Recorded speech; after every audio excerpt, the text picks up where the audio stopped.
সিরিঞ্জের অভাবে টিকা থেকে বঞ্চিত শিশুরা। মালদার মানিকচকের মথুরাপুর রায়পাড়ার সাব হেলথ সেন্টারের ঘটনায় চাঞ্চল্য ছড়িয়েছে। 1 মাস ধরেই সমস্যায় নাজেহাল অভিভাবকেরা। ঠিক সময় শিশুদের টিকা দিতে না পারায় ক্ষোভ প্রকাশ করেছেন তারা। স্বাস্থ্যকর্মীদের মুখেও সিরিঞ্জের অভাবের কথাই ধরা পড়েছে। আমরা সিরিঞ্জের জন্য বাচ্চারা ভ্যাকসিন পাচ্ছি না।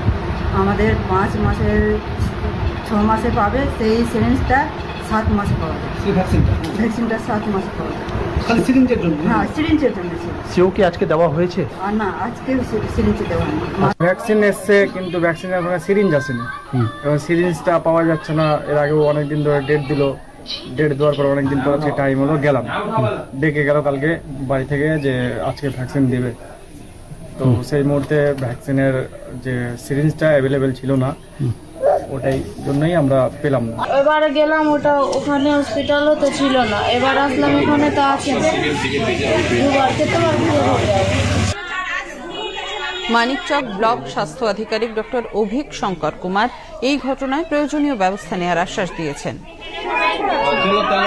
আমাদের সিরিঞ্জ বা ভ্যাকসিনের সাপ্লাইয়ের কোথাও অভাব নেই, এবং যদি কোনো কারণে ধরুন সরকারি এটা হতেই পারে, তাহলে সেক্ষেত্রে নিয়ম আছে যে সেন্টার নিজস্ব সেটা ব্যবস্থা করবে। সেটা যদি কোনো অসুবিধা হয় আমাদের লিখতে জানাবো, কিন্তু সেরকম কিছু পাইনি, এবং এটা মিসকমিউনিকেশনও হতে পারে লোকালি কোনো, সেটা আমি খতিয়ে দেখে হয় জানাবো।